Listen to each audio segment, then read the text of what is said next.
For those of us who enjoy a good scare, Halloween usually comes with much excitement and celebration. But just because the horror isn't real for you doesn't mean it wasn't for others on All Hallows Eve. Kaylee Elise joins me in this special edition of Twisted Tens on 10 horrific Halloween tragedies.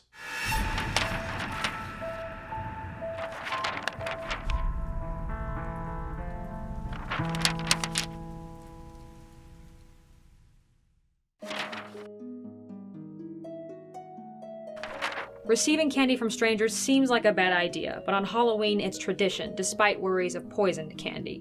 However, on October 31st, 1974, the small community of Deer Park, Texas, learned that it isn't necessarily strangers that you should fear. Dressed in a Planet of the Apes costume, 8-year-old Timothy O'Brien and his younger sister, Elizabeth, set out with their father, Ronald O'Brien, for a night of trick-or-treating. Later, Ronald told his son he could eat one piece of candy before he went to bed, and Timothy chose an oversized pixie stick. But after a few bites, he found that the powder was too bitter. Just minutes later, he was vomiting and convulsing uncontrollably on the bathroom floor.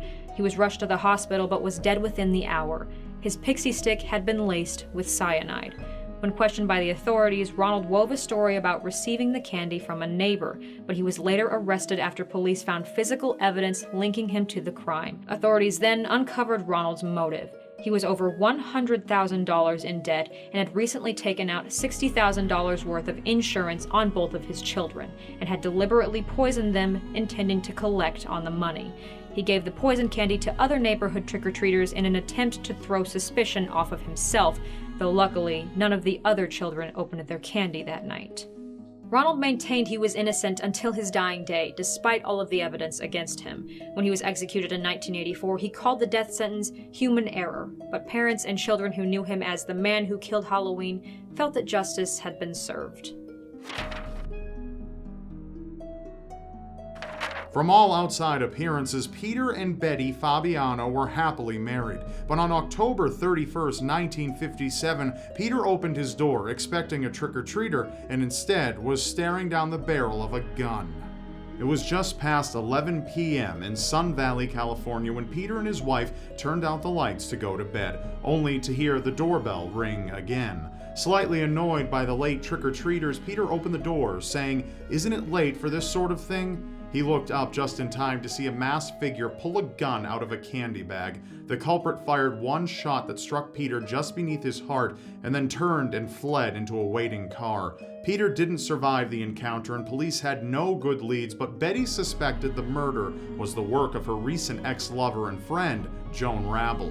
Joan and Betty had recently lived together while Betty was having marital problems with Peter, during which time they formed a romantic connection. However, that connection was severed after Betty decided to reconcile with her husband. Betty's suspicions were confirmed when 40-year-old Goldine Pizer admitted to killing Peter, but said Joan was the brains behind the entire operation. Both Goldine and Joan were only convicted of second-degree murder as a plea bargain, despite evidence they'd extensively planned to kill Peter for months. Premeditation is a prerequisite for first-degree murder, so the conviction was understandably upsetting. As for Betty, she was never charged with any involvement, and she claimed she was unaware of the plot to murder her husband.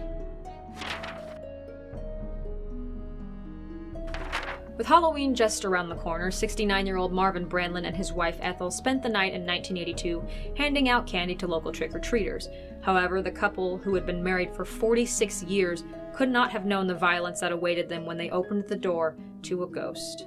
A man stood on the Brandlins' porch wearing a pillowcase with eye holes over his face and said, "Trick or treat, give me your money or I'll shoot."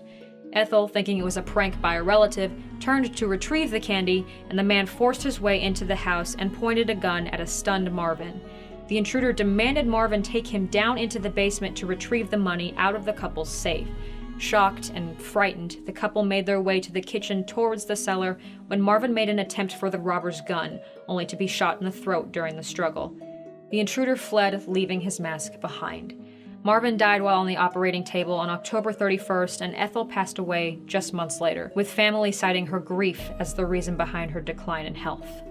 The Brandlins felt that their father's killer was someone in the family, as only family knew about Marvin and Ethel's safe in the basement. They even suspected a particular family member who was allegedly bragging about the murder afterwards.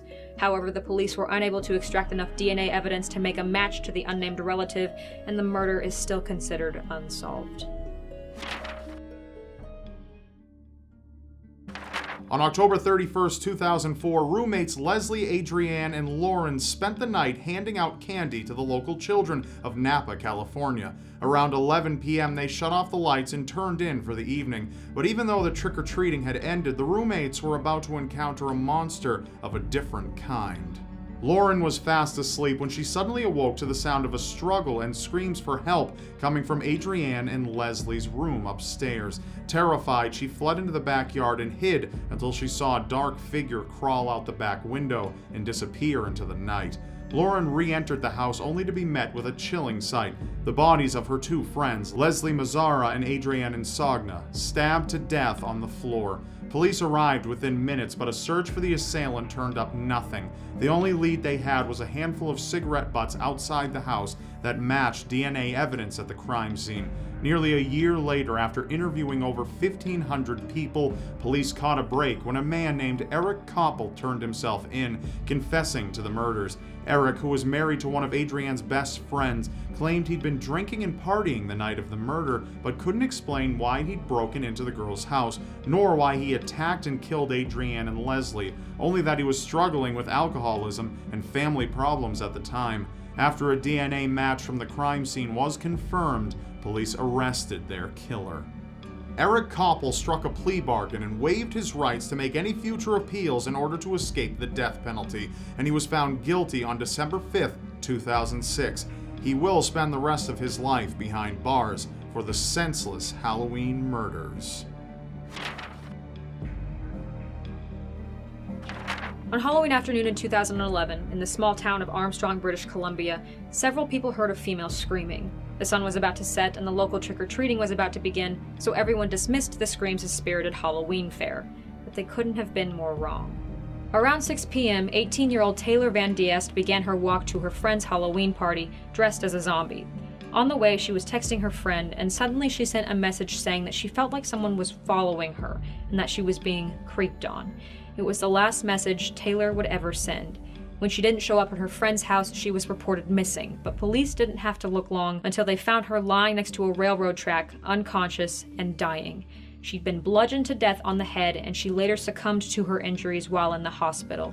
Over the course of the next 6 months, detectives received anonymous letters from someone claiming to be Taylor's killer, but it wasn't until April 2012 that authorities found a DNA match to a 26-year-old Matthew Forrester. Matthew recalled he'd been drinking and smoking weed on Halloween night and had followed Taylor with hopes of propositioning her for consensual sex.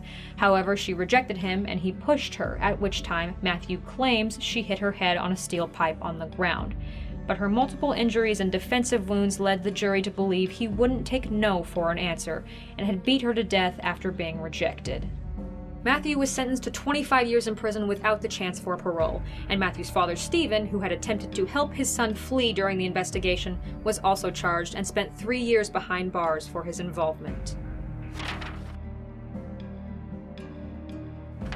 Having money and influence doesn't always guarantee your safety, and unfortunately for Martha Moxley, who was murdered at age 15, her convicted killer's prominent name and familial connections had caused many to doubt his guilt over the years. Martha was well-liked and popular in school, and she resided in the peaceful community of Greenwich, Connecticut. It was there she caught the attention of two neighbors, 17-year-old Thomas and 15-year-old Michael Skakel. The Skakel family had massive wealth and close relations to Senator Robert F. Kennedy's widow, Ethel Skakel Kennedy. Martha and the brothers became fast friends, and on the night before Halloween, the Skakels had a house party where she was seen kissing Thomas. Allegedly, Michael was jealous of his older brother, as he too had feelings for Martha. Later on that night, the party broke apart, but Martha never returned home. Worried, her mother phoned all the neighbors and nearby friends, but Martha was nowhere to be found. But as daylight broke on the 31st, the Moxleys discovered their daughter's body in their own backyard.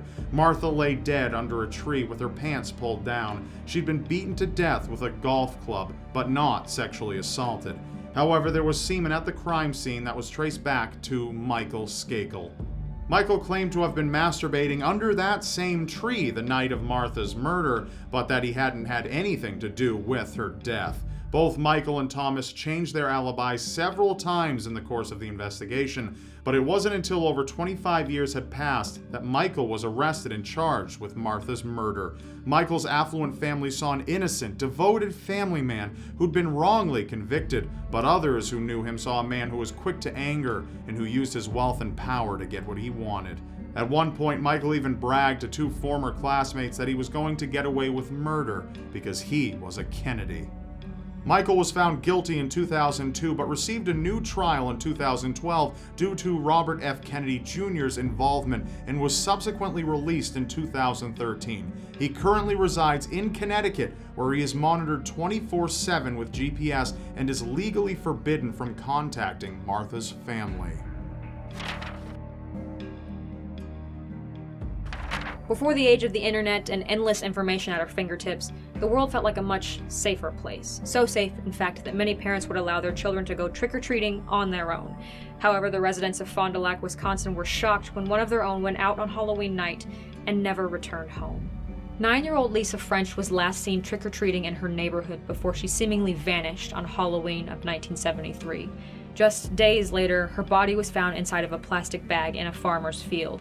She'd been raped and murdered. After 9 months with no solid leads, 25-year-old Gerald Turner, Lisa's former neighbor and alleged friend, came forward and confessed to kidnapping, sexually assaulting, and killing Lisa. Gerald was found guilty of second-degree murder but was later released from his sentence, though it may comfort parents everywhere to know he's currently in jail again for violating his parole. Lisa's mother has had contact with Gerald during his time locked away, and even sent him handwritten notes Lisa herself made before she died, notes that detailed how to get into heaven. Ronald Sisman and Elizabeth Platzman were a seemingly normal couple living in Manhattan, but they made news headlines for weeks after they turned up dead in their apartment on Halloween night in 1981. And as police dug deeper into the lives of the victims, they realized Ronald might not be so normal after all. The 39-year-old Canadian photographer had at one time been accused of dealing drugs, and though he was never convicted, police thought the murders could have been related. However, the crime scene looked more like a robbery. The entire apartment had been ransacked, both victims' IDs had been stolen, and Elizabeth and Ronald had each been killed by a single close-range shot to the back of the head. The police had no leads, but they received chilling information from a prison informant who reported his cellmate had predicted the murder 2 weeks prior. The cellmate said that a couple would have their head shot off for a satanic cult's Halloween bloodletting ritual, and that the crime scene would be ransacked to remove evidence. The prisoner even described the layout of the flat and a particular chandelier found in Ronald and Elizabeth's apartment. The cellmate was none other than Son of Sam killer David Berkowitz, who was responsible for a violent string of shootings and murders in New York City between 1976 and 1977. Following his conviction, David claimed he'd been a member of a satanic cult who had heavy involvement in the murders he was convicted of. He claimed that they targeted Ronald Sisman because he had incriminating evidence of one of the Son of Sam crime scenes and had been planning to give it to authorities. In addition, David claimed Ronald was close with movie producer Roy Alexander Radin, a supposed big shot in the cult. Before Roy could be investigated, however, he was murdered on May 13, 1983 by a proclaimed Satanist. However, there is no evidence to support David Berkowitz's claims, and no arrests have been made, and the murder of Ronald and Elizabeth remains unsolved. The Liskey family fought to stay happy, despite their differences, and despite the violent behavior of 25-year-old William Liskey Jr. By the time William was 18, he'd been arrested for robbery and had attempted to attack his stepmother, Susan Liskey, while she was in the shower, after which he'd been kicked out of the family house in Martin, Ohio. But William's father, Bill Liskey, tried to maintain a normal relationship with his son. So, on a Halloween night in 2010, after father and son had downed a few beers with mutual friends, Bill allowed William to stay the night on the couch. But this small gesture of kindness would prove to be his last. That night, William Liskey went on a rampage, beating his 23-year-old stepbrother Derek Griffin to death with a claw hammer before turning a gun on Bill and finally on Susan, whom he also sexually assaulted. The next morning, William's stepbrother 16-year-old Devin Griffin returned home after visiting his father for the weekend and discovered a scene so gruesome he thought it was a Halloween prank. But he very quickly realized this was no trick. Police connected the crime to William, who was arrested several hours later, and he confessed to what he had done, but could give no reason as to why he had killed his family. Though authorities thought it was possible, he'd recently stopped taking his prescribed medication for his schizoaffective disorder. William was declared mentally ill, but sane enough to stand trial for the murders. In 2011, William was sentenced to life in prison with no chance for parole, narrowly avoiding the death penalty. However, staff at Ross Correctional Institution found his lifeless body in his cell in March of 2015. No foul play is suspected, and it is believed that he took his own life. For Chris Jenkins, a 21-year-old student attending the University of Minnesota in 2002, Halloween seemed like the perfect excuse to celebrate, have a drink, and relax away from the pressures of academic life. But by the end of the night, the horror turned from fun to tragically real. Chris and a group of his friends donned costumes and hopped from a keg party to the Lone Tree Bar and Grill in downtown Minneapolis, where they continued their festivities. At some point during the night, Chris was kicked out of the bar by security and wasn't allowed back inside. Alone and standing in frigid temperatures without his phone, wallet, or keys, it is believed Chris began walking. By the next morning, he'd vanished. Police, family, and friends searched extensively for Chris, but found nothing that could tell them where he'd gone or what happened to him. It wasn't until February 2003, when the Mississippi River thawed, that Christopher was found dead. His body was spotted floating in the river attached to a tree branch, and he was still wearing the Halloween costume he'd disappeared in. After the initial investigation, Chris's death was ruled an accidental drowning or a possible suicide. But the Jenkins family adamantly believed Chris had been a victim of foul play, and they hired a private investigator to prove it. In 2006, the Minneapolis Police Department, faced with new evidence, issued an apology to the Jenkins family and reclassified Chris's death as a homicide. But despite the new evidence, Chris's killer and his exact fate remain a mystery. And the theories of what horrific fate befell him range from gang-related initiation murder to Chris being a victim of the Smiley Face murders. If you'd like to learn more about the Chris Jenkins case and the Smiley Face murders, please see Kaylee and I on her channel for the second half of this collaboration. You can either press on screen or the link in the description below. You won't regret it. Or perhaps you will, if you're trying to sleep tonight. Thank you for watching. Now tune into my last episode of Twisted Tens, or if you need something lighter, the last episode of my comedy series, Why Would You Put That on the Internet? You can press right on screen to see both. And of course, don't forget to subscribe to my channel because you won't want to miss what's next. And I'll see you next Wednesday.